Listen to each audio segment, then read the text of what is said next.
ఇటీవల జరిగిన అమెరికా అధ్యక్ష ఎన్నికల్లో మాజీ అధ్యక్షుడు డొనాల్డ్ ట్రంప్ రిపబ్లికన్ పార్టీ తరపున ఘన విజయం సాధించిన విషయం తెలిసిందే. డెమోక్రాటిక్ పార్టీ అభ్యర్థి కమలా హారిస్పై అంచనాలకు మించి సీట్లు సాధించారు. అమెరికా అధ్యక్షుడిగా రెండవ దఫా ప్రభుత్వ పగ్గాలను జనవరి 20, 2025న ట్రంప్ చేపట్టనున్నారు. అయితే డొనాల్డ్ ట్రంప్ గెలుపుతో చాలామంది అమెరికన్లు షాకు గురయ్యారు. ఆయన విజయాన్ని వారు ఏమాత్రం జీర్ణించుకోలేకపోతున్నారు. చాలామంది తీవ్ర విచారం వ్యక్తం చేస్తున్నారు. అయితే ట్రంప్ గెలుపుతో దుఃఖంలో మునిగిపోయిన అమెరికన్లకు ఇటలీలోని ఓ గ్రామం బంపర్ ఆఫర్ ప్రకటించింది.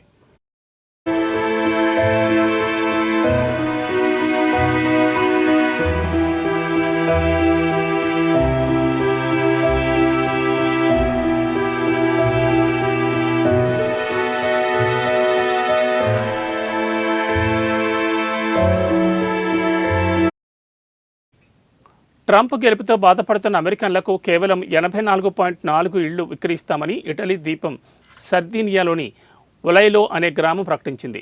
గ్రామంలో భారీగా తగ్గిపోయిన జనాభాను పునరుద్ధరించేందుకు గాను బయటి వ్యక్తులు గ్రామంలో నివసించేలా ప్రోత్సహించాలని ఆ గ్రామం నిర్ణయించింది. ఈ దిశగా చాలా కాలంగా వివిధ మార్గాల్లో ప్రయత్నాలు చేస్తోంది. శిథిలావస్థకు చేరిన ఇళ్లను కేవలం $1 కంటే తక్కువ రేటు కూడా విక్రయిస్తోంది.